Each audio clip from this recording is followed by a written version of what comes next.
Hello and welcome all the students.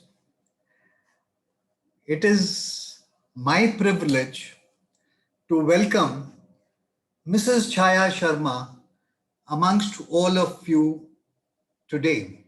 And on behalf of Faustima Business School, I, Anil Somani, Chairman Faustima, takes this opportunity to thank and welcome Mrs. Chaya Sharma for being here today with us. I request all the students who have the bandwidth, as many of you can switch on their cameras, that would be most appreciated. It is also my privilege to introduce Mrs. Chaya Sharma, an IPS officer of the 1999 batch and of the Egmont cadre, which is the Union Territory, Mizoram, Goa, Arunachal cadre. And she is currently the Inspector General of Police and on deputation to the Government of India as Director in the Central Vigilance Commission, New Delhi. Prior to this, she was the Deputy Inspector General, the DIG at the National Human Rights Commission from 2015 to 2020. If I look back at her career, at her illustrious career, she has been at the forefront of both detection and investigation of criminal cases, handling of law and order issues, and protection of human rights during her career spanning 22 years in various places in the police departments of Delhi, Puducherry, Arunachal, Mizoram, and also on deputation to the central government,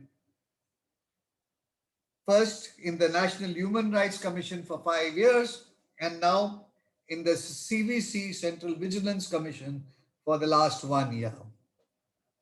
As DIG investigation at NHRC, she has been instrumental in bringing the voices of the victims of human rights violations to the Commission through a small but unit of effective officers, which have led to the rescue of operations of laborers from bondage, suggested significant changes in the prison management, and examined cases of excesses committed by the various authorities and securing adequate compensation for the voiceless victims.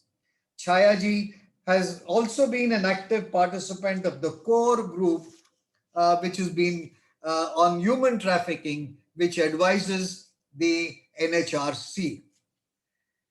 As a police officer, her work has consistently reflected her victim centric approach through numerous investigations of a wide array of serious crimes, particularly with respect to women and child. Due to her leadership qualities and team building capabilities, she has tirelessly led her teams to annihilate organized crimes during her various postings. And it was during the investigation of the infamous Nirbhaya gang rape. I'm sure all of you remember that, and the murder case in December 2012, New Delhi, that brought out her professional acumen and tested her undaunting spirit and ability to lead.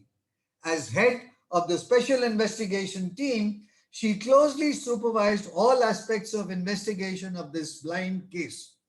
Chayaji not only stood as an unwavering shield for her team, insulating them from mounting pressures, both political and from media, which led to quick apprehension of the perpetrators, but also kept focus on collection of scientific evidence and meticulous preparation of document and used odontology. And please, ma'am, explain this in greater detail. Our students would be sure wanting to know what is odontology for analysis of bite marks as evidence for the first time. The first charge sheet filed in record 18 days withstood various stages of judicial scrutiny and resulted in conviction with maximum punishment. Her efforts to rescue 32 minors from commercial sexual exploitation received a special commendation from the Honorable High Court of Delhi in 2001. It finds mention in the human trafficking of women and children in India, a research done by the Institute of Social Sciences in New Delhi in 2005, and reflects her efforts in causing a paradigm shift in raids, rescue of trafficked victims by the police. One of her cases also finds mention in the UNODC's Compendium on Best Practices on Human Trafficking by Law Enforcement Agencies in 2007. Her mission against trafficking continued in NHRC as well, wherein she had played a pivotal role in drafting standard operating procedures and guidelines to combat trafficking of persons in India in 2017. As a police officer, she has received several appreciations and accolades from the government. Some of the notable ones are Special Duty Medal by Government of Arunachal in 2004, Special Duty Medal with Bar once again by Government of Mizoram in 2015, President's Police Medal for Meritorious Service on 26 January 2015, McCain Institute of International Leadership Award for Leadership and Courage for the year 2019, Home Minister's Medal for Excellence in Investigation by the Ministry of Home Affairs, Government of India, 15th of August 2019, and Asia Game Changer Award by Asia Society New York in 2019. And as a high point in her career as DCP Outer and South Delhi, she has been briefing the media on various cases dealt by her teams, which are all available on Google and YouTube. There has also been a 7-episode series called Delhi Crime on Netflix, which was released in 2019, which recently won the International Emmy Award and which was based on her handling of the manhunt during the Nirbhaya case of 2012. I'm sure many of you would have seen this serial, Delhi Crime, on Netflix. Mrs. Shaya Sharma is married to Mr. Vivek Kishore, who's also an IPS officer and he's also a civil engineer from IIT Delhi. He's her batchmate from the IPS and is posted as director in the Ministry of Road Transport and Highways, also on deputation to the Government of India. She is blessed with a daughter, Ms. Vanya Kishore, presently studying in IIT Delhi. You students are indeed lucky that you are having Mrs. Shaya Sharma amongst you today, who's here to share her experiences with you and provide you learnings, management learnings therein. She wants this to be an interactive session, so please bombard her with as many questions as you want, and she is all yours. She is going to answer all of them patiently and in a very, very capable manner. So thank you. Here is Mrs. Shaya Sharma for all of you. Please, ma'am. Good afternoon, and Anilji, thank you so much for such lovely words. I wish you'd cut it short, but I think you made it a point to mention everything. And this is like 22 years of hard work in the Indian Police Service. So thank you very much. And I would like to thank the Fostimer Business School for giving me this opportunity to interact with you. Like sir was saying that, like you guys would be honored. I think I am honored, and it's a privilege to interact with the young children, and especially those who've just graduated and are stepping out to do an MBA and maybe later get, even apply for the civil services and try for one of the All India services. So having said that, I just want to say that it is an equally proud moment for me to interact with so many of you. I think you're nearly, wow, 290 participants. This is amazing. It's like a whole auditorium full. So thank you very much. Sir had asked me, Anilji had asked me that what I wanted to share with you, like to give a topic and all. Usually when I go out to speak, people are always talking about, me to discuss cases. But since you're just all fresh graduates, I thought I also have a little girl who's going to graduate in another 3 years. So I think more importantly than discussing about drab events of crime, it is important that certain learnings from life and how this MBA is going to relate to your real life.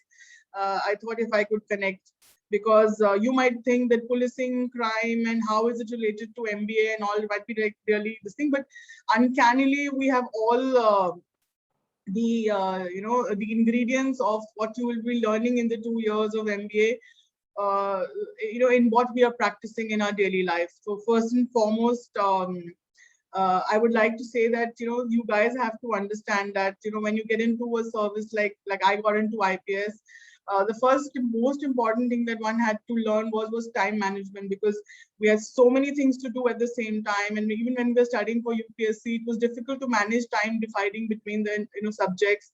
So time management is all what you have to learn. Maybe in MBA they're going to push you to your limits, give you stuff which you're not going to complete in time, and expect you to be alert and up and about the next day. So time management is important. So for that, the most important technique that I want to share with you is that you have to understand, prioritize, your life, prioritize things in your life, people who matter in your life. And then you have to cut the noise, cut the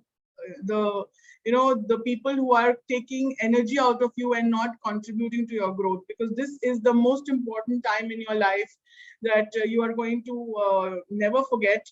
And if you waste this time, then probably it's never going to come back. I think when I was about 18 to about 25, I think I was learning a lot, gaining a lot, and thereafter I feel that it slowly wears off. You become you get stuck in a frame. So that is important. So for that, time management is important. You need to have people around you who are motivating you, who are making you grow. So also there's just 24 hours in a day. So how do you manage your time? And 7 days in a week. So you have to make the maximum use of it, so that this 4-5 years of your life take you to very high later on, when you become a CEO or an MD. So like, for example, if you become Sundar Pichai later, then you should be able to draw from your learning from these years and take decisions maybe 10 or 15 years later. So I want to tell you that time management is very important. Those who have not started doing it, please start doing it immediately. 8 or 7 hours of sleep is more than enough. So you can cut down on your sleeping, on your time on smartphones, because let me tell you, the smartphones make you dumb fools. So the less amount, you just use it for your benefit, and do not let. So this is, and secondly, I wanted to say that being from the police force, a lot of discipline has to be there. Like I once,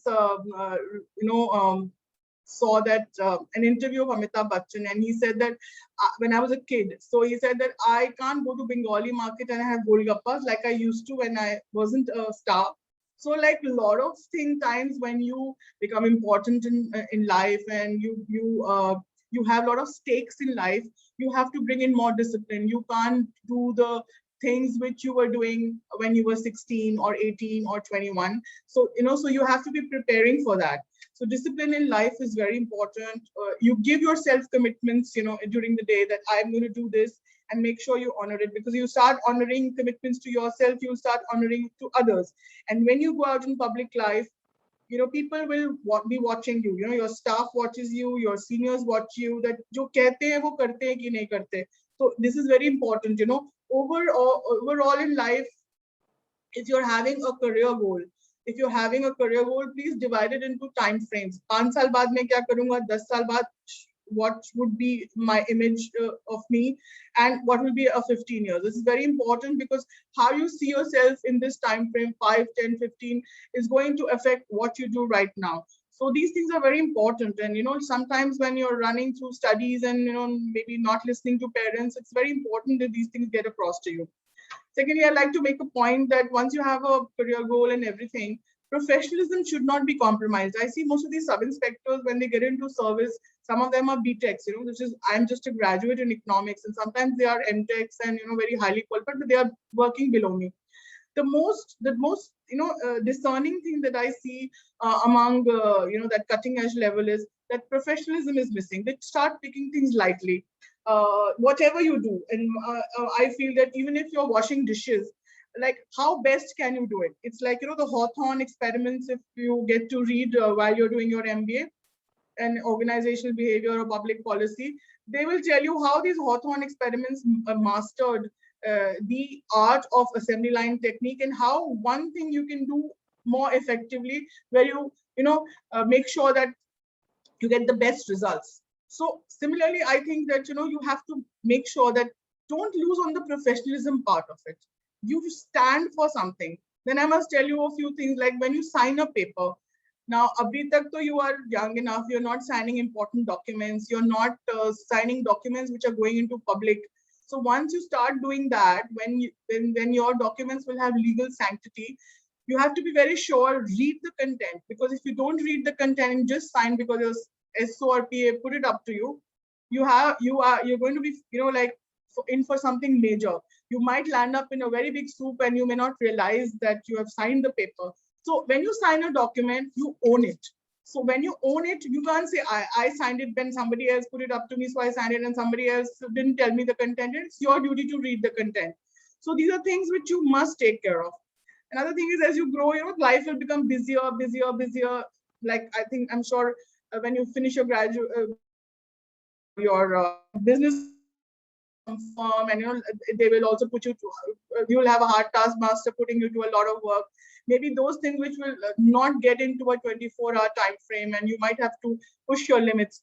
Please do not leave out on your hobbies and other interests, because this is where you tend to rejuvenate yourself. Give yourself breaks. Give yourself this, time where you are indulging in hobbies which you like, because this is what's going to keep you alive. Being, it'll keep you human. It'll keep you connected. Like, a lot of people ask me, आप इतने सारे गंदी चीजें देखते हैं, murders देखते हैं, you see a lot of muck in the society. Are you not dehumanized? I mean, don't you feel that as a policewoman you have become hardened? No, I haven't, because I have kept in touch with everything that has mattered to me, and everything. If I want to sing, and if I want to read a book, if I want to go for a dinner with my husband, I mean, it gets more priority than other things. Because when you want to, you understand that after a while, when you're all your work and all finished, we all turn 60, it is going to be these things which are going to become more important. So never lose touch with them. Be a good reader. Read. There are a lot of material available on personal development. So there will be these Robin Sharma books, and there will be those books by Ms. Paul Cohen and all that. Once in a while, just pick up a light read and just go through it. Out of the whole book, you might find just one sentence affecting you and influencing you. I think that is what it takes. A 200 or 300 rupee book is worth it if you can, just even imbibe one thing from that book. So I think it's very good, so that whenever you get time, when you're on a flight, when you're between meetings or something, just read something which is unconnected to your professional work and can inspire you.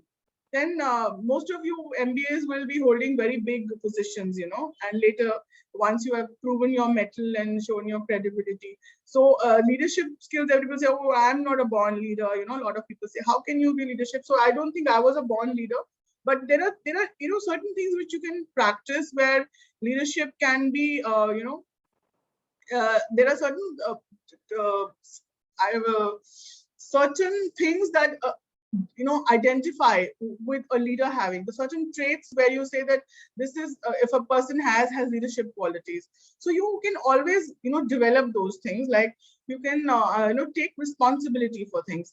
More often than people don't want to take responsibility. But those people who take responsibility, whether good or bad, whether loss or profit, they will always be. So in policing, I can't run away from responsibility. So if I'm heading a district and anything which is untoward, which happens, I have to take responsibility, even though I'm directly not responsible. Like I have not gone and committed a problem, but I'm directly not involved in it.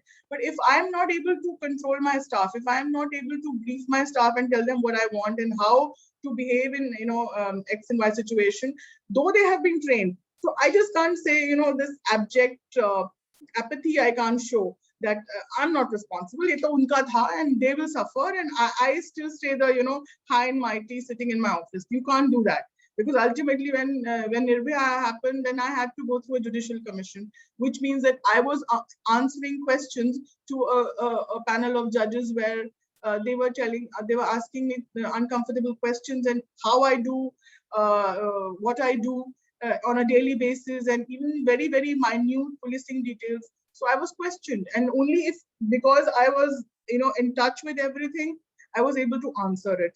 So I never imagined that I would be facing such a situation. So be prepared for an untoward incident where something happens, and you might have to be answering uncomfortable questions.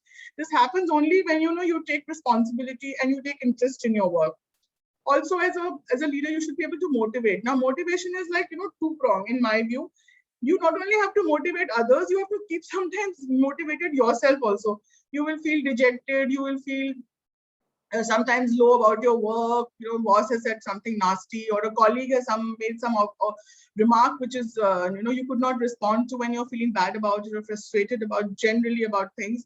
So there are times you should be able to motivate yourself. You should be able to tell yourself, no, I have these qualities and these are the things that others. And then there will be team leader people in your team members. They might sometimes be feeling dejected, so you should be able to motivate them also. You may be saying the right things at the right time to the right person, and make sure that the person feels up and about. It necessarily doesn't mean that every time you have to make him sit in front of you and have lunch or dinner, but they should have a sense that yes, I'm being patted on my back, and yeah, I need to I'm getting motivated and inspired.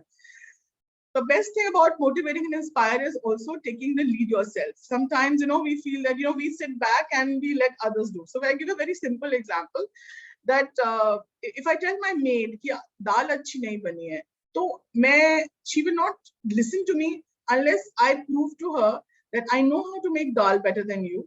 And what ingredient, like aapne haldi zyada dal di, hing zyada dal di, if I tell her. So all those people will start taking you seriously when they get that fear factor that she or he can say any moment ki aap hat jao, I'll lay you off, and I will do what you are doing much better. So that fear factor, it's like bhai bin ho in a piece. So there's a little bit of fear factor must be there, and that comes only when you can you don't have to earn that respect. You don't have to every time say that I'm your boss and I mean this and I want it like this. It'll happen when you start taking the lead and showing the path to them, saying, "Hey, listen, this is what it has, this is how it is to be done. And if you can't do it, then okay, this is it. You can. This is the door. But try and give them a chance to make themselves better, because then you take the team together. You become a team player in one sense. Also, like welfare of subordinates. In policing, many times they're very long hours of duty. Sometimes 8 ghante, 10 ghante, we are just standing on the road. Sometimes there is an arrangement for which we have to start planning 4 hours in advance. And the actual event then takes another 6 hours. So 10 hours we're standing. So, like simple things like if your staff is standing, you take care of their water and, toilet needs and, how they can be, given a small relief in that long period. Can they stand, if they can be given a place to sit, and can they is there too much of sun, or is it a place where food is not easily available, so something has to be arranged in food packets, so like that. So when you're having a very long meetings like in a business setting, and you're way past dinner time, or lunch time, and you're not forcing people to sit and listen to a meeting. Be generous and give them a light snack or lunch, so that at least it forms a part of the meeting, and you have fed them also. They have a good feeling about it, and then they go, and the meeting also goes ahead. You're saving time. So it's like a quid pro quo. And another thing I would say that do practice democratic functioning. A lot of people, once they when you become CEOs and all, many of you will want to have an autocratic hold over things, And most often, and then I have not seen that in police officers, the younger generation, they start having this autocratic style of functioning. Whereas I feel that, listening is a very important thing in leadership or in management. If you do not listen to your subordinates, you don't know what is happening on the ground. So you lose touch after a while with the base. So never do that, because, as a senior manager, if you have lost touch with the ground, your decisions are going to go wrong. And then it's going to really cost you someday very much, when, you will not realize, and they will not stand by you also. Then another thing I wanted to talk about was decision making, through logical thinking and knowledge of rules. This is also part of leadership, like how quick your decisions are. So most often than time, more often than not, I've been seeing my staff, they're watching me. They see that I am going through a dilemma, and how quick my decision is, or how much correct is as per their. So I don't have to be correct as per their sada pani there. I don't have to be correct as per their criteria, but I have to be quick. And that logical thinking and knowledge of rules, your professionalism, all come in aid to help you take the decision. I'm sure when you will be doing decision making as a subject in management, they will break it down into smaller parts. So when they break it down into smaller parts, understand practically how it needs to be done. Because in life, all these things will be important. Even in family, when you get married and all, your family members are watching you, like what decision you're going to take now. So this is very important. So how much logic you're using, how much your background is strengthened by your knowledge of rules and the system around you is very important. Then there are many times you will be finding yourself caught between the devil and the deep blue sea. So it's like you'll have an ethical dilemma. For example, one great ethical dilemma I had in the case of Nirbhaya, I'm mentioning it again because all of you are aware of this case. You remember this case which recently people had in Telangana, where another girl was raped and murdered. And within, I think, 3-4 days, there were the 4 boys were caught, and they were all killed. So a lot of people called me up and questioned me and said, 7 saal lag gaye, are you due process of law and all this, and why you could not have done the same thing? I could have done it. It was very easy. On the way to Tihar, my vehicle also could have overturned, and we would have said, oh, this guy tried to run away, and we would have shot them. So it's not very difficult. But doing this extrajudicial things is not what is the correct thing to do. Unless a situation actually, is created where you are forced to do a particular thing. This is something which is not, this is not justice in my view. It is like vigilance. Now, justice is what is like, okay, the challenge is the due process of law, follow the ethical standard, and then go ahead and do it. So maybe I do not conform to it, and I have been part of National Human Rights Commission, where we used to be dealing with a lot of extrajudicial murders, where I strengthened my belief that जो मैंने 15 साल की अपनी नौकरी में किया वो ठीक किया. Like I did not indulge into something like that. It was never an ethical dilemma for me. Never. Doing the right thing was never an ethical dilemma. So there were times when there will be people who were baying for the criminals, blood, and they will say, "हम न्याय देंगे, आप हमें दे दो." So this vigilante justice is not, this is not what I took an oath for. This is not what I have been trained for. There is a criminal, there is a judicial system which is going to, legal system which is going to take care of these things, and there are the right ways of doing the thing. So yes, it's a long route. There are a lot of pitfalls, but that doesn't, just because the road is tough doesn't make the decision, you drop that decision, you take the easier road. So like that, many times in life, you will be feeling that you have 2 roads, the right one and the wrong one. The right one will be the longer, the tougher one, and maybe the short route will be the easier one. So, this ethical dilemmas, when you start continuously taking the correct decision, and you maintain your integrity as a human being and as a person, everybody around you watches, and your credibility and goodwill will increase. So what happens is that one critical moment in life will come where people will be betting their money on you, because they will say, wow, this person is very credible and has a lot of goodwill. And we feel that because in the last 10 instances when we watch this person, he has been able to take a very firm and strong and balanced decision. We feel that this should be rewarded, and we can bet our money on him. So it'll help you then. Like it helped me in many times when I had to take a very tough stand, and I actually had to stand up against my bosses and say, "Sir, ye aise nahi chalega, hum ye kar lenge, and we'll do it in this way." So sometimes I had disagreements, but because I was in touch with reality, I was listening to my subordinates, what is happening. You need not agree on everything they say, but you should listen to what is their version. And then if you having somebody from the top conveying things to you, how दोनों के बीच में समन्वय, harmony of the two, the subordinate and the senior. So connected thing is, everybody says you can't choose your boss. In my view, I say you can't choose your subordinates.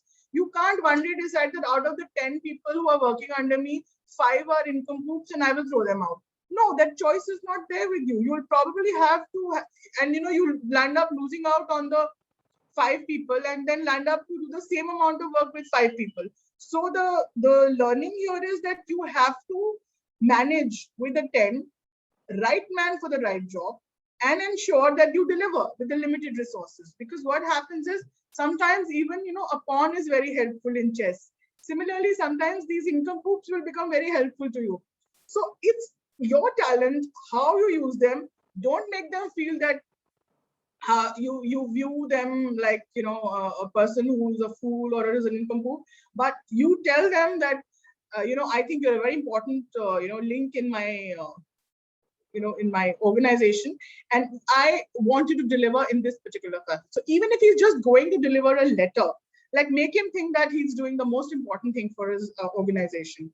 So I'm just telling you from my personal learning. I'm not an MBA graduate, so it's just from my personal learning I'm telling you. Communication skills, I must say that over the years I've been speaking with victims. So there's one thing called empathy. I don't know how many of you understand the difference between empathy and sympathy. So sympathy is basically, you sympathize with the person. You need not feel the way the person is feeling. You acknowledge the fact that the person is sad and you're sympathizing, like when you do when somebody is grieving and all. But when you feel empathy, then you stand in the person's shoes. So if it bites him on the right, it will bite you on the right foot also. So when you stand in somebody's shoes, that feeling is called empathy. And I felt that, when the moment you empathize with victims, whether they are, women, children, men, or whatever, older senior citizens, I felt that the moment you empathize, communication becomes easier. So it is one there were times I was briefing the media. Here the communication was like I had to be very brief, yet I had to appear as if I'm giving a lot of information, but I could not technically give a lot of information. So if you see the videos that I have on YouTube and all, then I'm talking, it looks as if I'm giving a lot of information, but a lot of information which I could have given, I'm not giving, because we're not bound to share everything with the press. So communication skills will become very so you should talk, you should have group discussions, you should participate. If any one of you is an introvert and all, then practice speaking publicly, because a lot of times when you want to say your bit, it will never come out unless you practice, unless you say it in your mind, or say it a number of times, so that you're able to say it in that manner. So, and for some people it's the gift of the gab, so they are just blessed. But I'm not saying that if you don't have the gift of gab, you can't say it. So if you don't have the gift of gab, please master the art of communication, because this is one skill that if you don't have, your management degrees, your education background, everything is useless, because nobody wants to interact with a person who's incommunicado, who is, brief, cannot express themselves, doesn't make you feel connected. So these all are issues, I have this, I know more languages, like I can speak Tamil also, I can speak Punjabi also. Whenever I'm in a setting, or a Nepali, So if I am in a setting where I find a person who's a Nepali, I start speaking in Nepali. So, the connect is immediate, the regional connect, the language connect. So there's no harm in it's just all about communication. So you will learn, I think, something about communication. There should be a whole chapter. Then also have, in life, I think they will teach you all this cost benefit analysis and SWOT analysis and all. So I used to at one point of time think, what is this kind of analysis? I mean, it's a very trepid way of, insipid way of looking at things. But, over the time I've realized that a lot of decisions, a lot of clarity comes when you use the SWOT analysis, which is like when you make 4 columns and you chalk out your strengths, weaknesses, opportunities, and threats, and actually honestly write them down. At the end of it, you will be able to get a clear picture that how do I go about it? Do I take a particular risk? Am I threatened by X, Y, Z or a situation? And what are my strengths? Am I having enough strengths to counter all these threats?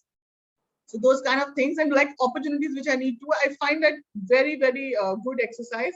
So once you're doing your MBA and the SWOT analysis comes, please pay attention. And my advice to you, it's really very useful. Finally, I would just want to say that, a lot of people tell me that कुछ लोगों की तो luck होती है और आपकी luck कितनी थी exam देने में, UPSC crack करने में.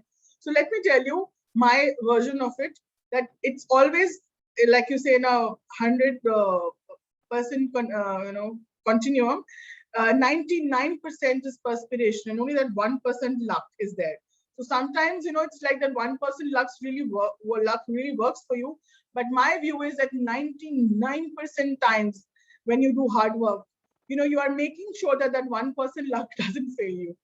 So in all my cases, all my life, I think the key factor that has been, the pivot of my success has been hard work.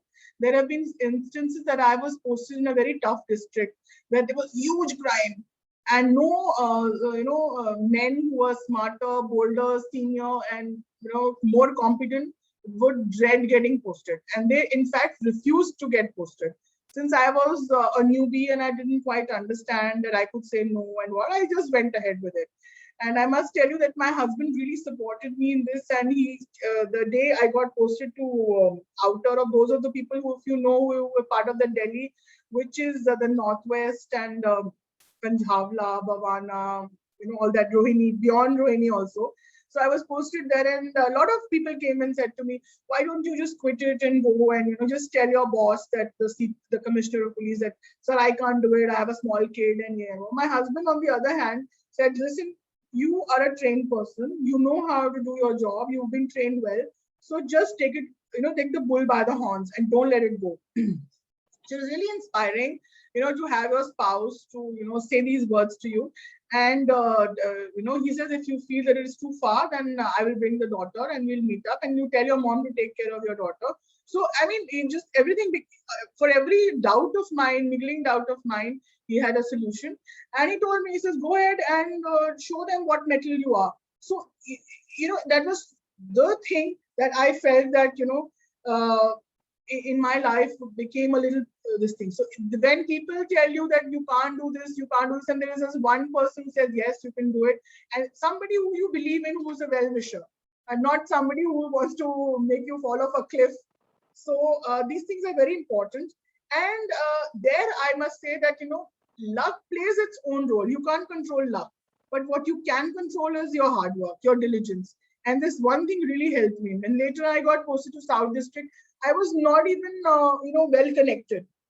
It was my hard work which was showing in the results in an area where my senior officers knew that nobody wanted to get posted, but I was showing results over there. All hard work, nothing else. So I want you all young people to take away from today's, lecture. One thing that I want to convey is don't compromise on hard work. This is something which is in your hands.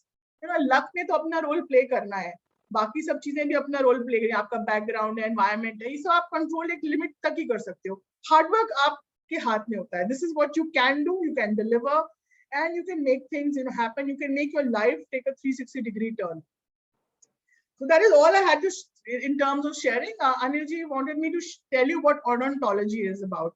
It's a field of dentistry where, in Nirbhaya's case, what had happened was that usually in rape cases, we have injuries which are not that gross. And the woman, the victim, survives. But in this case, we knew that she had a lot of internal injuries and she may not survive. So despite all the operations, so we were very careful in handling her case from the beginning. And the additional, whatever additional evidence that we could collect, we were trying because we knew that we were on a race against time. So when we met her, we realized that she had bite marks on her body. This was in addition to the other injuries that she had on her internal organs and on her, private parts. So this particular thing, though it had been mentioned in the medical report, we did not know initially how to handle it. But then what we decided was that let's consult an odontologist. But what happens is that, in India, odontology is relatively new in the sense that that part of dentistry which is used for, taking impressions of a person's teeth, the criminal's teeth, and the offender, I must say the offender's teeth, and comparing it with the bite mark on the victim. Now, you may not get 100% results. So the results may be, they were categorized into three parts. Something which is a 50% match or a 90% match or a 20% match. So because bite marks can be all sorts, it can be a light bite mark, it can be a clear bite mark, it can be a very pronounced one. So it can also, some parts also can lead to bleeding and also, which means the bite mark would be a very clear one. So we searched the internet and we talked to a lot of other officers, and we found that in Karnataka, Dharwad, there was one officer who, in a dispute between a husband and wife, had used odontology and proved that the bite had been given by the wife to the husband or vice versa. So he not only did that, he had appeared in court and had given evidence. So we understood that, yeah, this can be used as a piece of evidence where his evidence can be acceptable in court, because it was the first time he had done that. So in a rape case, this was a first instance. So we contacted him, and then we contacted the Safdarjung Hospital forensic team, the CFSL, and they all, on instructions of the doctor, plaster of Paris was got. And when you go, most of you who've had braces would know that when your doctor wants to give you a retainer, what he asks you to do is, like, he'll ask you to bite into a plaster of Paris or a gummy, stuff, and when you take a bite, your teeth form an impression. So like that, we had to take that impression, and we also had to, each of the bite mark on her body had to be measured. So we would put a scale and then take a photograph. Now this was very uncomfortable because a lot of the bite marks were in places which was causing a lot of discomfort to the victim and to the family. But just to make sure that this case doesn't fall apart for any silly thing, and maybe if this little piece of evidence can be used as to connect, we will do that. We will take that effort. So we convinced the parents, and we went ahead with that. And this is how, in court, we were able to prove that there were two persons, Ram Singh and Akshay Thakur, whose bite marks showed a 80 to 90% match, and in two places, and others were partially there. So this went on to, and then the odontologist was also a witness in a prosecution witness in the case, and this his statement was made a part of the trial. So it helped in the case. It is one additional evidence that we wanted to add. We had taken the other evidence into account, the semen stains, the clothes, and the everything else, but this particular thing was added later. it may or may not have been very critical, but it, like, if you had 5 different evidences, this was the 6th one added. So it really helped, and the court appreciated the effort that we had taken in trying to connect the thing, because this was 13 bite marks on a lady after rape case was a unique thing that we had seen. I've never seen this earlier. So this also went on to show that how macabre the incident was and how much the lady would have suffered. So just as a mark of respect, we thought that, you know, let's add this additional thing where it will also, it became a benchmark, because now a lot of people started asking us that how you did it, and, you know, they were trying to do it in other cases. So we heard later, maybe later in a murder case also they have tried to use it. Whether it was proved or not, I don't know, but people have been contacting our teams. So that is what I wanted to share. I'm open to questions. Anybody who wants to ask any question, most welcome. You've heard about my postings. I have been posted across the length and breadth of the country. 2 postings in Northeast, and also, yes, Shreyas, please. I think Shreyas has raised the hand. Shreyas? Shreyas, unmute yourself. Unmute yourself, Shreyas. Hello, ma'am.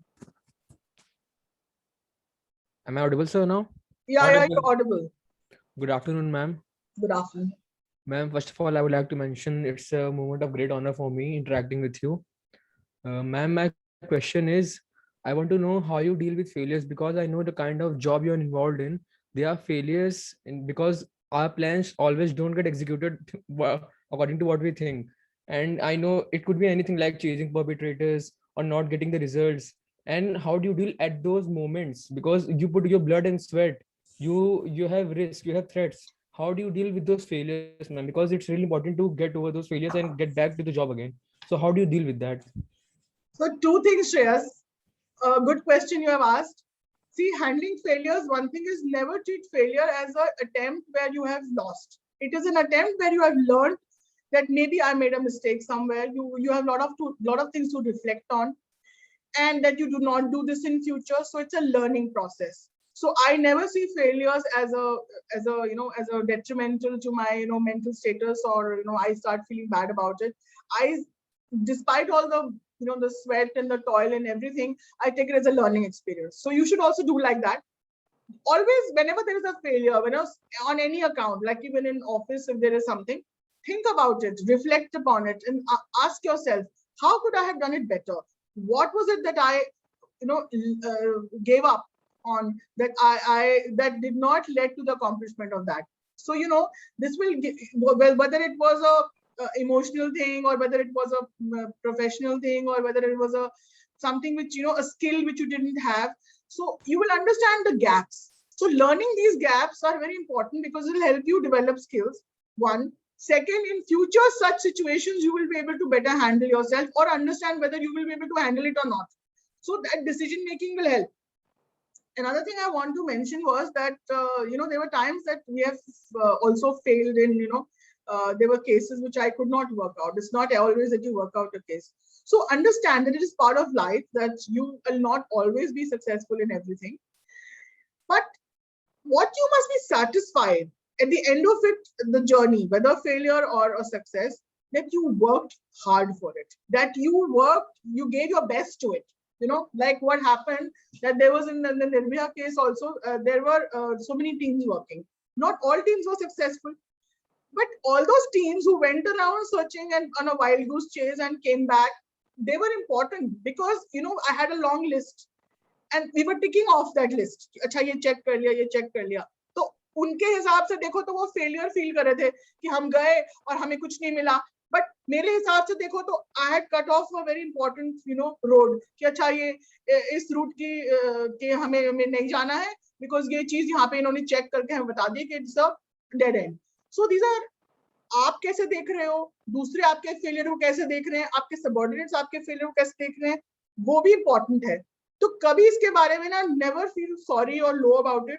मेरा तो तुम्हारे लिए यही है कि every time learn from it, where did I go wrong, and also see it from as if you are seeing it from Mars. So you understand that, you know, मैं ये कर रहा था और ऐसे कर सकता था और इसको मैं better कैसे करूं. So this is what I have to tell you, and this is from practical experience. Thank you, ma'am.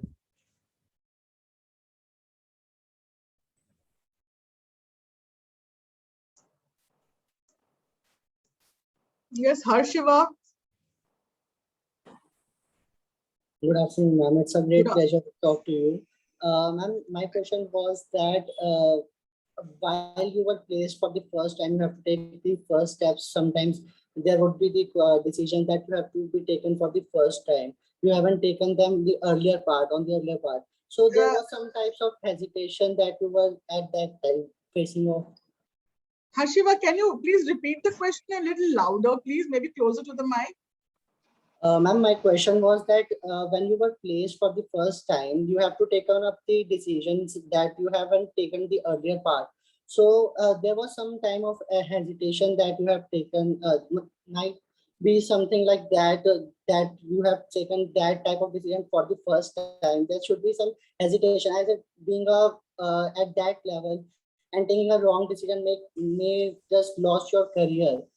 So what was the steps that you have taken at that time? You see, what happens is that when I was, I was under training at that time. So while we are under training, we were given for 2-3 months, we are given a charge of a police station to handle independently after we have completed about 1 year, 8 months of training. So I was given the charge of Kamla Market Thana. So I don't know how many of you know that there is a red light area there. So on one of my beat patrols, I was still under training, so I knew my IPC, but there is a difference in knowing your ratta lagana and giving an exam and actually applying it to your reality. So I had this incident where a girl came running to me and said "Bachao, bachao," and I was like, "What is this?" And then I took her and she while I was talking to her, she told me that there is another girl who wants to run away from a brothel, and she's young. In fact, she's a minor. She's less than 16, and she's being. If you don't rescue her, she will be sold off to some other place, and maybe you will never find her because they will change the name and everything. So now I had never dealt with this thing. In training, it was never taught to us about such things. So it was like a bolt from the blue. And I could not have run away from there because I was a Thana in charge and I was a lady. I was talking to another lady. I was listening to an actual victim who had actually run away from her perpetrators. So it was a very tough call for me. I had got recently married. So I was like, yaar, now to help the girl, I had to take her along with me and enter a brothel. So, for a good, a good, well-married and well-established girl from a good family, it's a big thing. And I was like, my God, what will my family think? And what if my husband comes to know and he will question ki, what a fool you have been? So all these questions were going on in my mind. So that one niggling thing that helped me take a decision was that I thought that if I were in her place and I would have gone running to a cop who's in uniform doing her patrolling and saying, help, help. So what is my dharma right now? So my dharma right now is to help the girl and to help the other girl who I have come to know about. So leaving everything aside, if I'm justified in what I'm doing is the right thing for me, it is my duty or official duty or my call on duty to do a particular thing, then I don't have to think about ifs and pros and cons, ki ye kya kahegi, wo kya kahegi, and maybe I don't tell the story to my family if they are going to feel offended by it. And I went, climbed the place, did the needful, and we recovered that girl. So it was a major success. And then we were able to, when we worked out the case, we were able to send both these girls back to their families. So when I narrated this to my family, they were not very pleased initially. They were saying, are you crazy? Why did you have to do this? You just joined your job. And my husband was like, tumhara to pakka transfer bahar hoga. So, and then he also advised me because he said that, you are you are too new. You don't know the law, whether what you did, the raid you did on a spur of the moment was right or not. But you know what?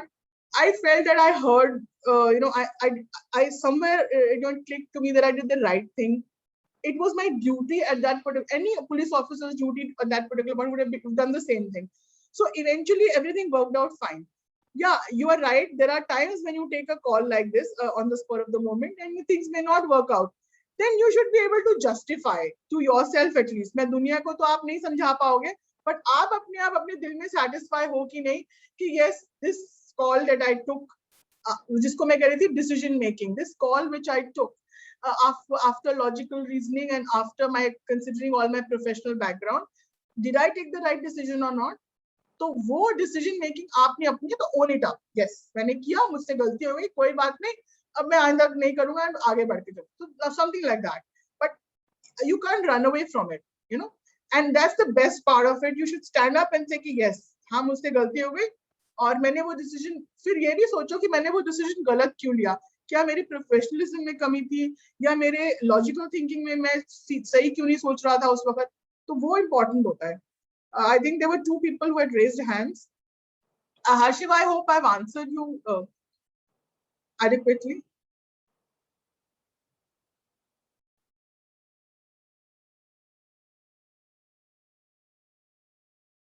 There were two people who had raised the hand.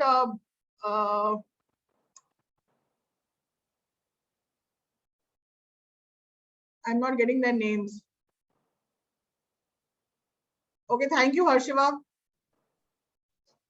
Sakshi, you want to ask a question? Unmute yourself. Good afternoon, ma'am. Yes. First of all, I have great honor to talk to you. Ma'am, my question was how you manage all the things together.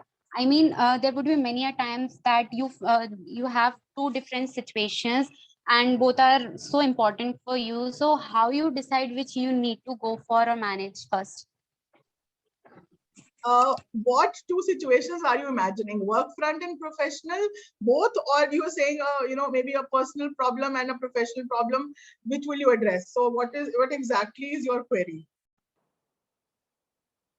Or is there the choices between two professional problems? Unmute yourself. Yes, sir. Ma'am, it can be like two different criminal situations and both are so important, like the case of Nirbhaya, you can say.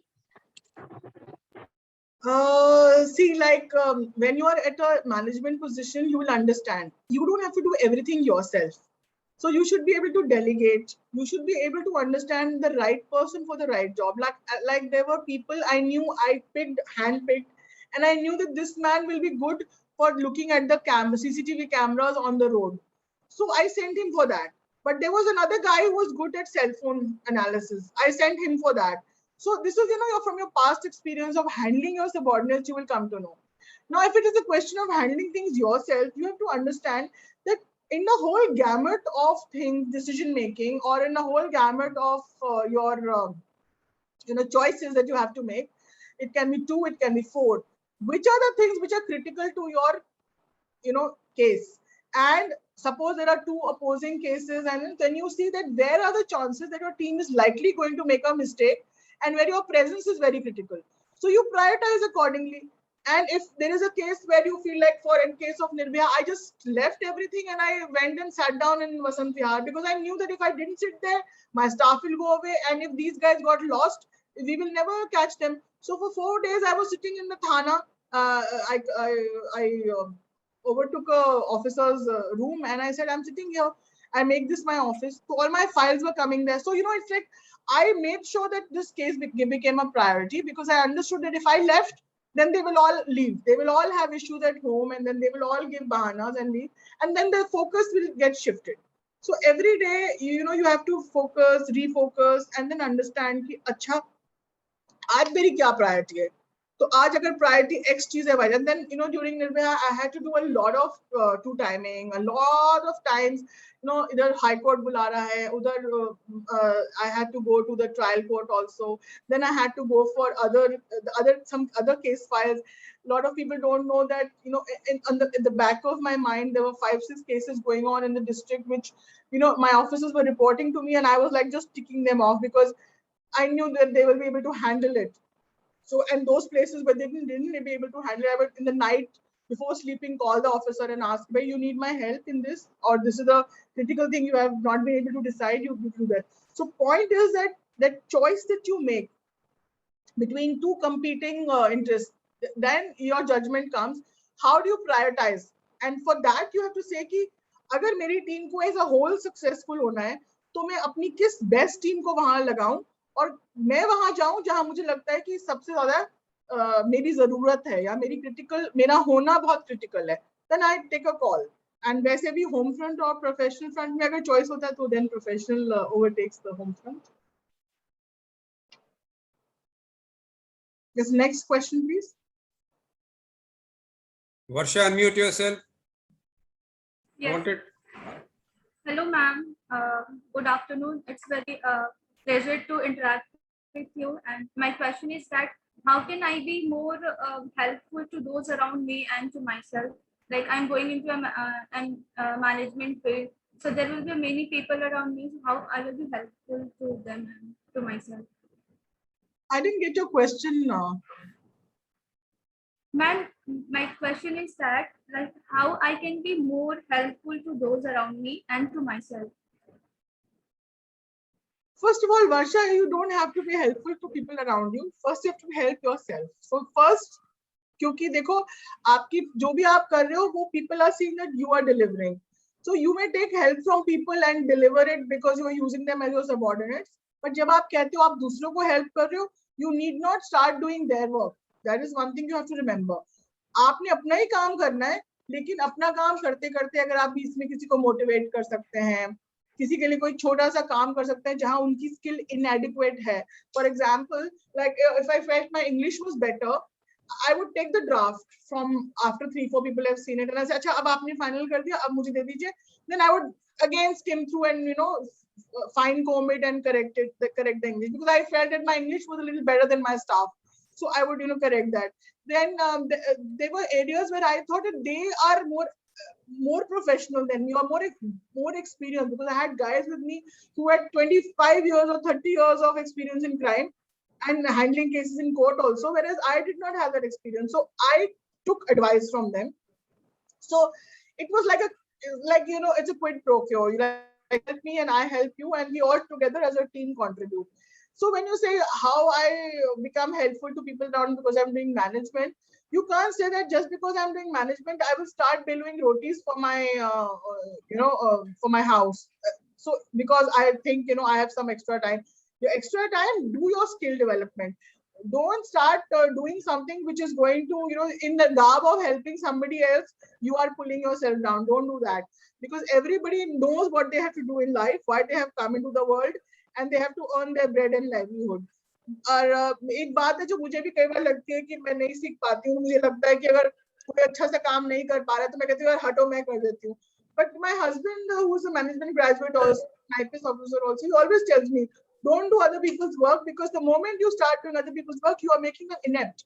They will start being dependent on you for things which they can do themselves. And people are very smart. Like take a child, for example. The children understand that कौन सी चीज है जो माँ बाप से हमें आसानी से मिल सकती है, and they will start emotionally blackmailing or otherwise. Similarly happens with subordinates. Similarly happens with, they say, oh, female boss hai, soft hai, so give her a sob story every time you want leave.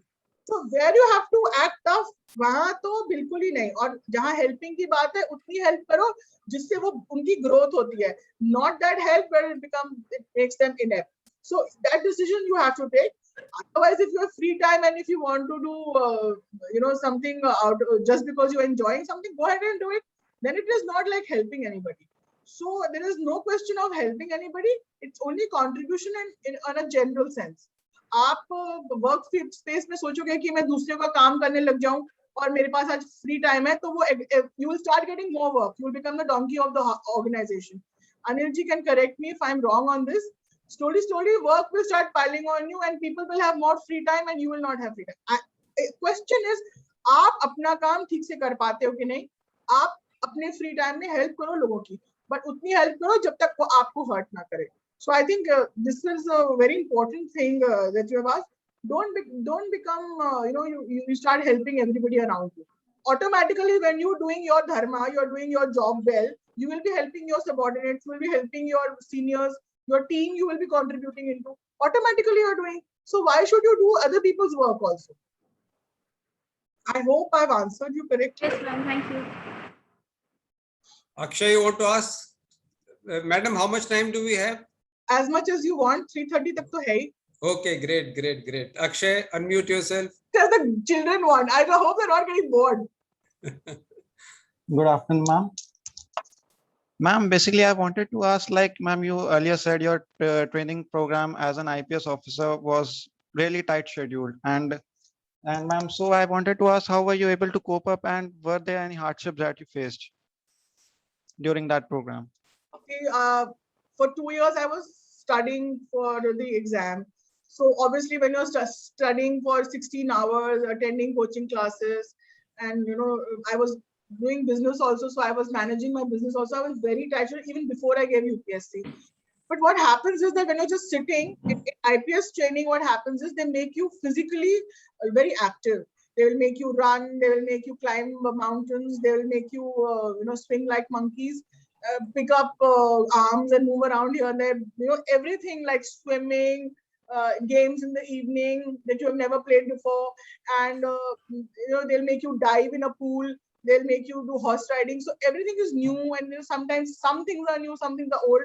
But eventually, what happens is that जब मुझे मेरी training शुरू हुई, तो suddenly the physical activity, and it was there for 90% of us. We have this physical proficiency test first, and most of us, I was only praying to God that I shouldn't be the last person. It's like that. So I was so happy that I had at least 5 guys behind me. So I was like, okay, fine. And our group of 36, if I'm at that level, I'm fine. Because initially, when you're studying, you gain weight and you become inactive. And they are going to make you run, they start with 1 kilometer, 2 kilometers, and they go up to 5 kilometers after a very short span. And then the other exercises they make you do, like PT parade. You are holding very heavy weapons which you have never held before. Women don't have arm strength. So most often than not, women are not able to do chin-ups, or they're not able to do the rope, or maybe you go half the rope and you climb down. So there will be challenges that, we faced. And as far as you asked about the time management and how did we know the time management, actually we had no time to think. If you start thinking and if you have a choice that will I do this or not, there is no choice and there is no time. During training, it's like your trainer's decision that this you will do now, this you will do now, this you will do now, and like you become almost mechanical and you start following that. So more often than not, the time management is not an issue because you have nothing to do except you're being paid for it and you're getting training. So you just do training and that's it. And they teach you other things also. They teach you fine dining. They'll teach you about wine. They'll teach you how to sit, how to talk. They will host a lot of parties where how do you conduct yourself. बात कैसे करनी है? How do you take your senior officers for this thing? How do you give vote of thanks? So a lot of things they teach you, but all this teaching happens, and like you don't really get a choice. Problem क्या होता है जब आप field में जाते हो? There you have choice कि मैं ये करूँ या ये करूँ, या आज मैं इस बात को डक कर सकती हूँ, या मैं आज ये इंक्वायरी नहीं करती, मैं आज कुछ और करती हूँ. लेकिन क्या होता है कि पुलिस का जो काम है वो ऐसा है कि we are always on the wireless set. कुछ ना कुछ होता रहता है. And I was posted in a very tough police station, which was this Paharganj police station. तो अब तो वहाँ पे वो नहीं है, लेकिन Paharganj police station के सामने there used to be a juggi, and that place was called Motia Khan. Now beautiful 3-4 buildings have come up there in a shopping complex. But earlier in my time when I was training in 2001, there was a juggi, and there were not less than 110 bad characters, BCs. और वो BC role हमें पकड़ा देते थे कि शाम को आप कांस्टेबल के साथ जाओ और उनके दरवाजे में खटखटाओ and check whether the BC is home, what they are doing, talk to their family. Then sometimes when there used to be this particular tribe of Sansis who used to be selling hooch, that is illicit liquor. तो कई बार वो आपस में झगड़ा कर लेते थे. So we had to go pick them up, beat them up. So मतलब इतना ज्यादा काम था कि और सब कुछ नया था, तो बहुत इंटरेस्टिंग भी लगा, मजा भी आया. मतलब शाम को when we used to hit the bed, it used to be like we don't know where we are.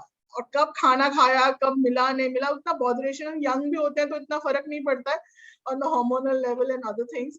But as you grow older, you have to then start making choices and start deciding which function you can avoid, which place you can hand over to another person and delegate and still get away with it.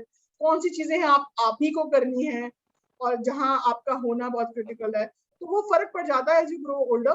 But initially, तो I don't think मेरा तो दिमाग ही नहीं काम किया. I just let the trainers tell me what I have to do, and I got on with it. And ma'am, secondly, like you have to make certain decisions in your field of work. So ma'am, how are you able to make those decisions and execute them?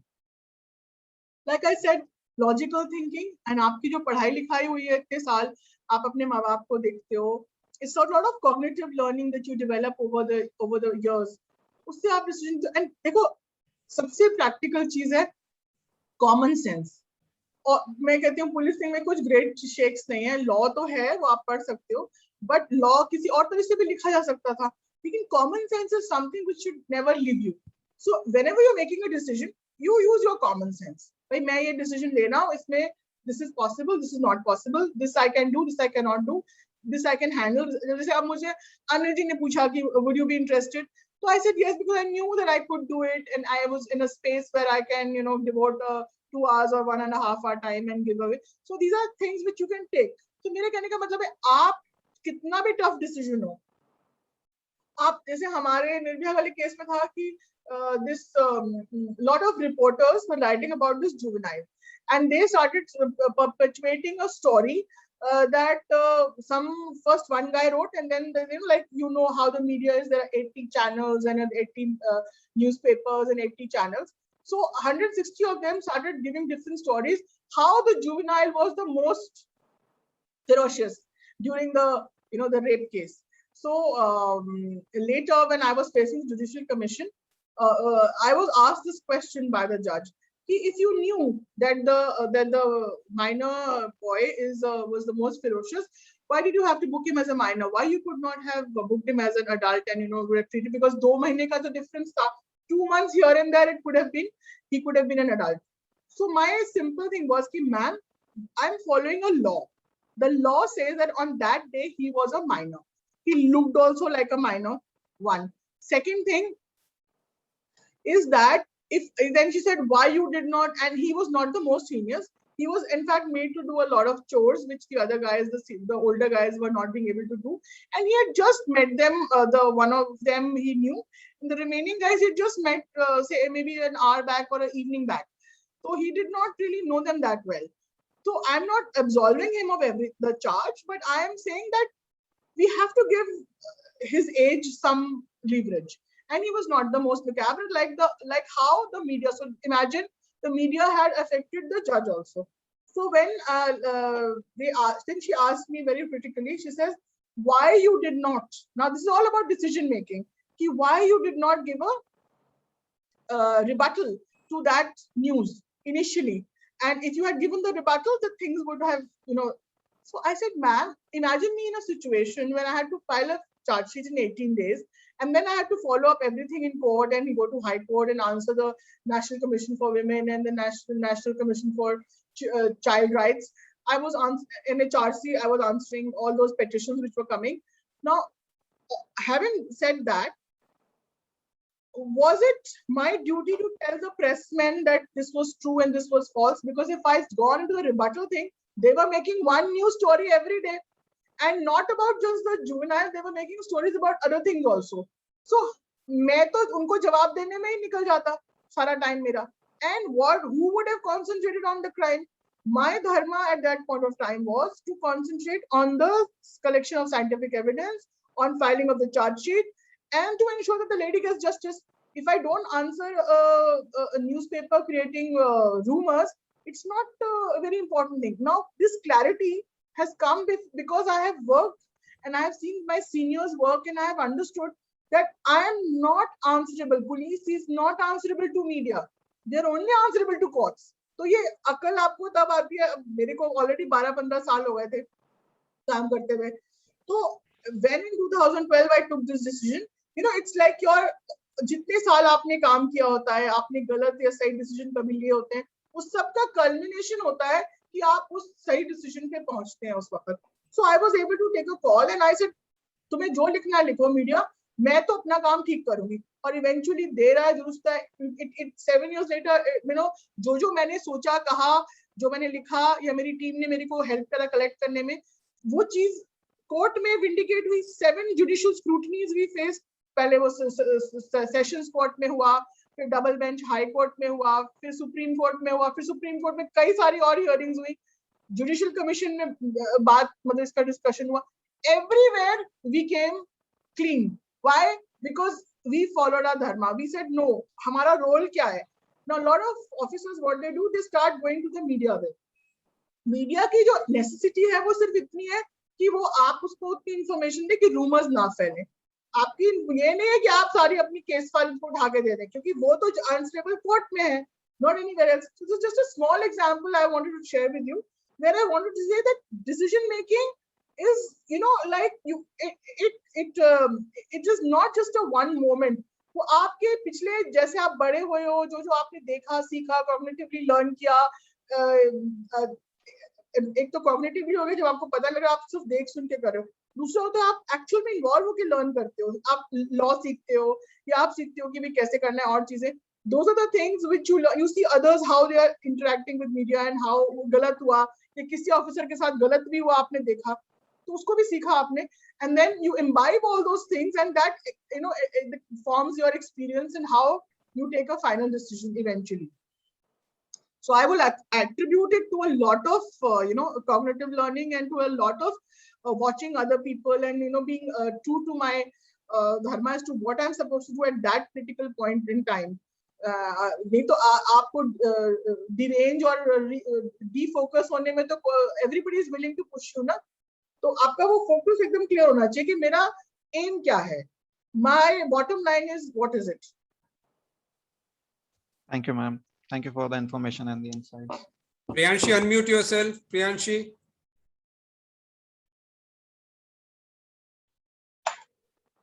You are muted, Priyanshi. Hello, ma'am. Hello? Yes, ma'am. My question is how difficult it is to do the rightful for the people or the victim in a country where you have to do certain things in the range of system you call, and how difficult it is to do the rightful for the people where if you don't work according to the system, you will get transferred somewhere else. Okay, so see, transfer should not be taken as a punishment in my view. Transfer is something which it can anyway happen. तो आपके कहने, आप request करो वो भी हो जाता है. ऑफिसर्स सीनियर्स को लगता है कि नहीं, she will do a better job there, वो भी हो सकता है. आप ट्रांसफर को एक जगह से दूसरी जगह काम करने में, इट्स लाइक आपने एक डेस्क से दूसरे डेस्क पे एक व्यक्ति को ट्रांसफर किया बिकॉज यू थॉट दैट यार this person will perform better here. तो वो तो चलता रहता है. मैंने कभी इसको personally नहीं लिया, and I never thought transfer was to punish me or anything. And every time the transfer I took, I said, okay, come on, bring it on, and we'll take a new leaf from here. We'll turn a new leaf from here. So fortunately, in my case, my transfers were not related to any pitfalls or anything. It was all routine transfers. But every time you're transferred, you feel a pang because you are set in a position, and again you have to go to a different city sometimes. So it's a little heartbreaking. And your staff also gets crestfallen, but that apart, one should not see it like that. दूसरी बात, आपने पूछा कि system में रह के कैसे अच्छा काम करना है. क्या देखो, सिस्टम को आपसे कुछ उम्मीदें हैं. तो अगर जैसे पुलिस ऑफिसर से क्या उम्मीद है कि follow the rule of law. अब उसमें जो बाकी पैरामीटर्स हैं, like probably there can be a political influence, and they can be a corrupt boss, there can be a corrupt subordinate, there can be a person who is out to malign you because he's jealous of you. So there can be so many factors affecting your what you are trying to do in a system when you are trying to help a victim. So there were times when, for example, when I did my first raid, I saved these two girls, and then वो उनका workout हुआ. So my boss, the DCP, I was just an under trainee police officer. So he said, छाया अगर तुम नहीं जाओगी तो ये court में ये इनको बेल मिल जाएगी और फिर ये लड़कियों को ये रिलीज कर देंगे नारी निकेतन से, तो तुम्हारा सारा केस फॉल आउट हो जाएगा. So you should go and argue. Now I had never gone. I did not know what a court looked like in the first place, except वो जो हमारे दिमाग में वो टीवी फिल्म्स में दिखाते हैं वो होता है. And secondly, my conversation, I did not know what to say to a judge, so that he felt right about me. I was not a lawyer. I was not even a law graduate, and I was just a new rookie IPS officer. But I had to go and defend, the case, and so it was very, very difficult. And I felt that somewhere I was not able to, I won't be able to deliver. But you know what? When I went there and I started talking to them, once they came to know that I'm an IPS officer, I'm not one of those, sub-inspectors who have just joined the police station and trying to make money and all. They understood. So fortunately for me, they also wanted to help the right people in the police, and they happened to be judges who wanted to, do the right thing.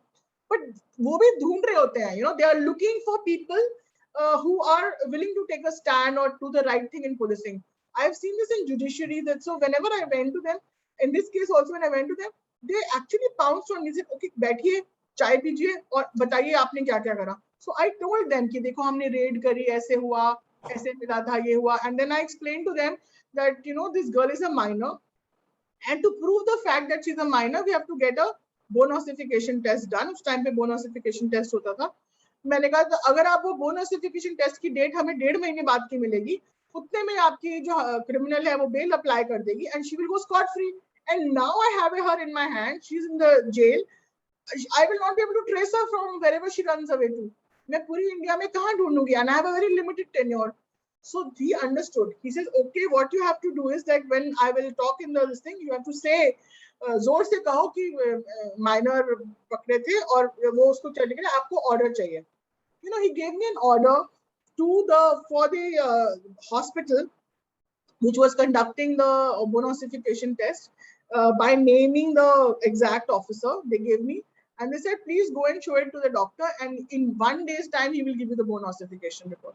So there are times when you are wondering कि यार पता नहीं करूँ नहीं करूँ, होगा नहीं होगा. It turned out well. It was a fight against a system. There is usually a big nexus which is protecting. इसमें आपके अपने subordinates भी होते हैं. जैसे अब वहाँ के कमला मार्केट थाने की जो वो बीट थी, I never took money from anybody for 2 months when I worked there. So वो सारे लोग बड़े खुश थे मेरे से.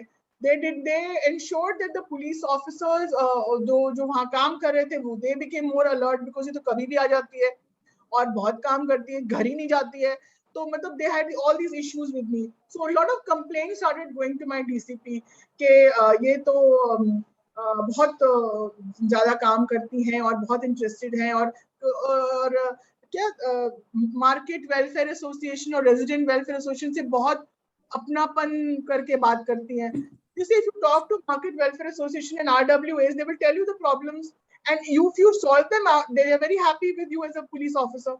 But this was not very comfortable for a lot of police officers who are working under me, because now their authenticity और जो उनको problems unwarrantedly वो create करा रहे थे वो खत्म कर दी मैंने. Communication network build कर दिया कि अच्छा 5 बजे से 6 बजे तक मैं थाने में हूँ, आपने जिसमें आना है आप आके मुझसे बात कर सकते हैं. Anybody can come and give a complaint. So you open channels of communication. आप सिस्टम में रह के, मैं ये नहीं कर सकती कि नेक्स्ट थाने की जुरिस्डिक्शन में कुछ हो रहा है मैं वहां जाके कूद के काम करूं.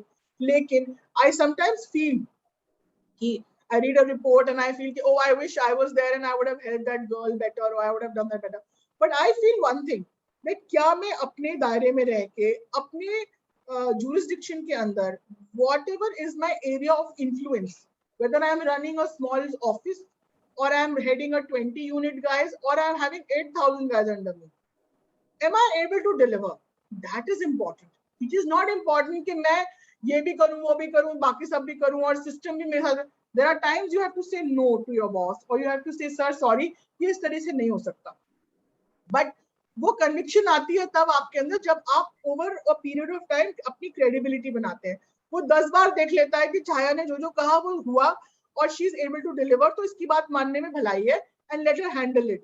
Now ये जो confidence है ना, आपको अपने boss को दिलाना होगा, आपको अपने subordinates को दिलाना होगा. And being a lady, I don't know, I don't want to get the gender issue into the picture, but there are times with being a lady, it is not a very happy situation where you are not able to inspire that confidence in your male subordinates and male bosses. But when you deliver, they have no way but to accept your superiority or your professionalism or your skills or your credibility and goodwill, because I was a very popular person with victims because I was very accessible. अब ये चीज SHOs को पसंद नहीं आती है, उनको लगता है कि अरे ये तो victim को बैठ के एक घंटा सुनती है, आपको क्या तकलीफ है, मैंने आपको तो बुलाया नहीं. लेकिन what happens in a thana, they will not allow you to enter. So there is this paradigm, they want to be comfortable in their fiefdom, and when you start breaking other people's fiefdoms or you start going out of that thing, then you understand कि yes, ये 16 thanas are my jurisdiction. Here I am free to do what I want to do, how I want to do. Yes, don't go beyond a particular brief. मतलब ये नहीं कि कई बार होता है कि you start doing things where people start thinking, oh, she's troubling us because she wants money. No, that had to be clarified a number of times. Ki, no, I am troubling you because you're not doing your job because it's your dharma. I'm not troubling you because I want money from you. So these are things which you have to clarify, because a lot of people are creating stories about you. You get posted somewhere, you become MD, CEO of a place. There will be 10 people who will be planting stories in the media or in the in your boss's circles that this girl or boy is not good enough because he wants to be there. So, or his friend wants to be there. So there is this networking, hobnobbing. I have managed to stay away from it because I felt that you deliver, do your work meritoriously, and it works. In certain amount of networking does help, but when you're in a job like mine, you're helping people out day in and day out. उसमें क्या होता है, आपकी networking goodwill automatically develop होती है, because people understand कि हम इसको फोन करते हैं और काम होता है, तो अपने आप बनता है. तो आप अपना देखो आपको कैसे करना है, आप किस यूनिट को हेड कर रहे हो, क्या कर रहे हो. तो मुझे लगता है सिस्टम से बहुत ज्यादा इन्फ्लुएंस होने की जरूरत नहीं है. Do your own thing, do what you are put there to do and do it religiously. सबको ये बताते हुए कि देखो मेरा धर्म ये है, मैं ये कर रही हूँ और क्योंकि मुझे this is my call of duty and I have to do this. तो ऐसा नहीं कि personal. Lot of people ask me, वो जो गुंडे होते हैं जब आप उनकी पिटाई करते हैं, कुछ करते हैं, तो क्या वो आपसे पर्सनल एनिमोसिटी नहीं रखते? First of all, I don't start going to a thana and like Simba, I go and start beating up people. So no, I don't do all that. The point is that if you are catching them on paper and you're making life difficult for them when they go to get bail, that is a very critical thing. You give him 2 slaps, he's used to 10 slaps. He's not bothered about the 2 slaps. Had he been a दोस्त थप्पड़ से सुधरने वाले character होते तो वो आप और हम जैसे होते ना, जो हमको थप्पड़ से डर लगता है तो हमारे आंसू निकल आते हैं क्योंकि हमें लगता है कि अरे बाप रे, what will my parents say, what will फलाना say. These guys are deed people, that is why they're criminals. So one thing. Second thing, never get personal. There are a lot of officers who get personal. Oh, तेरी बाप को उठा के बैठा लिया, अम्मा को उठा के. And I know there's no machoism in that. If you know your law well, you will be able to put these things on paper, put the correct things on paper, and make sure that he's not able to do, the crime that he's planning to do. I hope I've answered your question, though I was just giving a lot of personal examples. Thank you. Tushar, last question. Tushar, unmute yourself. This is the last question of the day. You are already exceeded the time. Good afternoon, ma'am. First of all, it's my honor to talk to you. My question is, how do you manage your stress at work, ma'am? How do I manage your stress at work? You remember I said one thing, keep your hobbies and interests alive. That is the way you manage your stress. You must have a great set of friends. You should be talking to your family at least, once a day, or at least, once a week if you're far away from your family. Like I was posted in Mizoram, Saturday, Sunday, I used to talk to my parents twice or thrice a day. You know, laugh a lot, go for walks, keep your fitness there. I think that's a great stress buster. And, you know, have things like listening to music, have a good set of friends. I think if your spouse is your friend, like in my case, I think it adds to your quality of life. And I think my great stress buster is like whenever I'm stressed out, I'll talk to some friends. You know, that networking is there where you share your problems, and sometimes they're not giving you a solution, but you know, it's like client centered therapy. आप खुद ही सोचते हो कि मैंने ये बोला और इसका solution ये भी हो सकता था, या आपकी friend innocuously कुछ बोल देते हैं और वो लगता है कि यार मैंने इस बारे में सोचा क्यों नहीं, या आपको जब self doubt होता है या stress उस वजह से होता है, तो I think the best thing is और आपकी hobbies होनी चाहिए कुछ, जैसे I like painting. जब मेरे को बहुत अजीब सा लगता है तो मैं I sit down and start doing painting. खराब बनाओ अच्छी बनाओ तो आपके ऊपर. I'm not MF Hussain. I'm not going to put an exhibition to my paintings, but I love painting, so that's why I do it. I love cooking. Like I want to cook for my family, so I'll pick up one dish, watch your YouTube channel which is having that recipe. So these are things that I find happiness in. आपको अपनी पता होंगी, वो जरूर रखिए अपनी जिंदगी में. Never become a deadpan idiot जो सिर्फ ऑफिस जाता है घर आता है, ऑफिस जाता है घर आता है. No. Find that 1 or 2 hour space for yourself, that you are the person who you are, not just the, you know, what your office makes you. Thank you very much. Thank you very much, Mrs. Chaya Sharma. Once again, it's been very, very enlightening interaction with students. So thank you very much. I really enjoyed. It's a great group of people, and more than 200, and I hope they enjoyed. I'd like a feedback if possible. Yeah, you'll definitely. And one more lesson for the students is those who did not make notes of her lecture, please they try and recollect as fast as you can. There are lots and lots of things for this interaction, which will go a long way in your life. She talked about things like time management, the discipline, doing things as best as you can.